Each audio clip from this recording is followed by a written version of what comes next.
Alright guys and dolls, if you're from Belfast, Northern Ireland, anywhere in Northern Ireland or Scotland, don't scroll.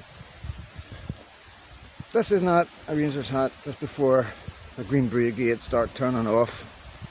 It's not a Abercrombie hat, maybe a Linfield hat mind you, but it's not a Rangers hat. But to be honest with you, I think we need to talk about the elephant in the room.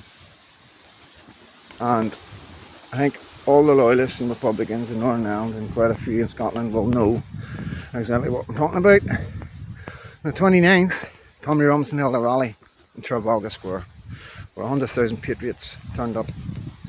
Patriots from Ireland who are concerned about illegal immigration, patriots from all over Britain.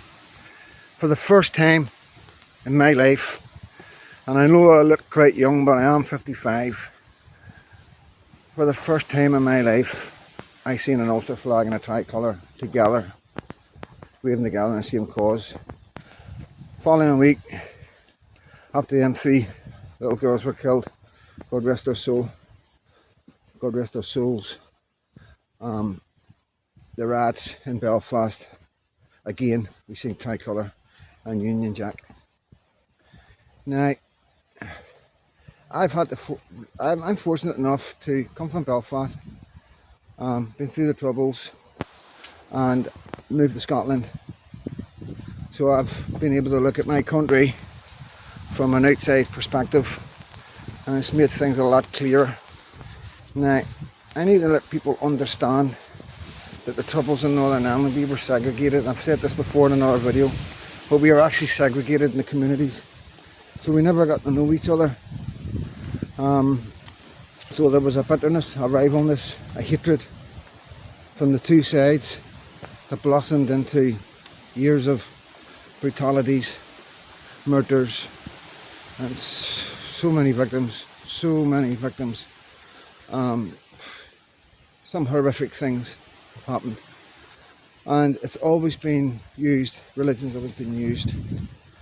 And you know, the government have done a good job of keeping the two sides apart. But you got to understand that before the ceasefires were called, I think there was 5, 6 peace walls in Belfast dividing the two communities. I think now there's 12. So we've been in ceasefire since 95, 96. So you can do the math. But there's a change. Things are changing, and it's quite extraordinary. And it's time we had that conversation, all of us. Now, I'm not saying anybody needs to give an inch, you know, that's not for us, that'll probably be for our kids and our kids' kids to sort out. But we need to deal with what's in front of us.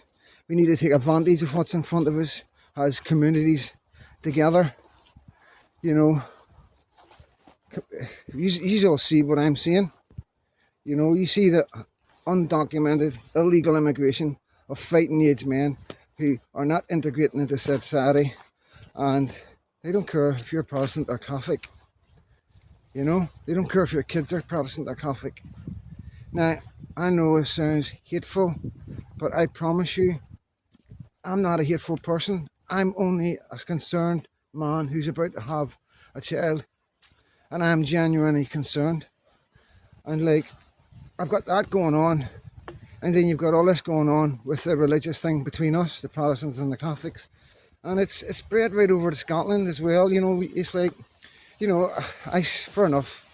So, you know, it's bad, but there is a lot of two-facedness, you know what I mean? I don't support Rangers because of it, because I don't want to get drawn into that politics. I'm not from Glasgow, for starters.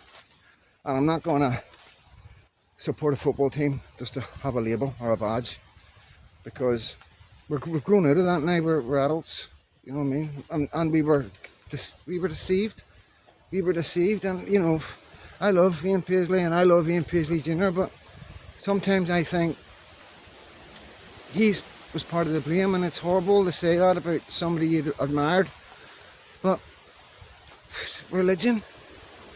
You know, I'm meeting Catholics now. I'm not over there anymore. I'm starting to meet Catholics, starting talking to Catholics. They're no different than us. Absolutely no different than us at all. Now, I know I'm going to get a lot of hate for this. I know that. But see, at the end of the day, I'm bringing a child into this world, and I do not want that child full of hatred over something that happened 300-400 years ago. You know, at the end of the day, it's Roman Catholics and Protestants, we were all the same. We were all the same. It's like two families splitting up. You know, how can we not come together? We can have the Ulster and the Ireland thing. We can have that. We can still argue and debate and disagree over that. You know, Ulster is British. Oh, Northern Ireland belongs to the Irish. You know, but like, let's not use religion. Not when we're a threat. Not when we've got bad things coming our way because we've got a really bad government. Then, you know, I'm talking more for England and Scotland. Northern Ireland can look after themselves, and I'm quite sure Ireland will get there eventually as well. But I'm speaking and saying things that millions and millions of people are thinking. I'm not spilling hatred. I'm not making things up. I am genuinely concerned because they're not letting up. They know that these men have not got the same culture. And I understand there was good Muslims. I totally get that. I've met them. I've been with good Muslims. I've had really good Muslims friends. This was back in the 90s. But none of them tried to convert me. None of them ever tried to push it down my throat.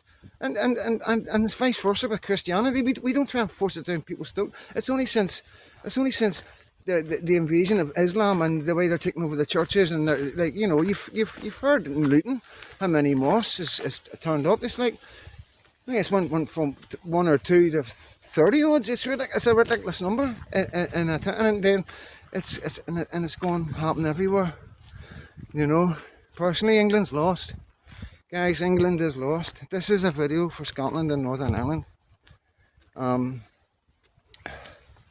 just going on the facts. This is my opinion as a human being, looking at everything that I see, and wondering why the government are not showing a soldier being stabbed near to death in his uniform, why they're not showing other crimes that are being committed, why they're not charging people, Muslims that are committing crimes on that everybody can see. Now I understand that with the rats and all, they don't use dogs because of the religion aspect. I understand there is religious aspects, but you know, you've got to draw a line somewhere. You really have to draw a line. You know, you can't keep taking stuff off us. We can't keep suffering just because I'm scared to offend somebody. You can't keep calling people far right. Now, see, these boys are, I'll tell you exactly who these boys are that are ratting. These boys are young men on that live in council estates. They've got nothing going for them. Absolutely nothing going. Sorry, there's somebody coming. I don't know if they got a dog or not.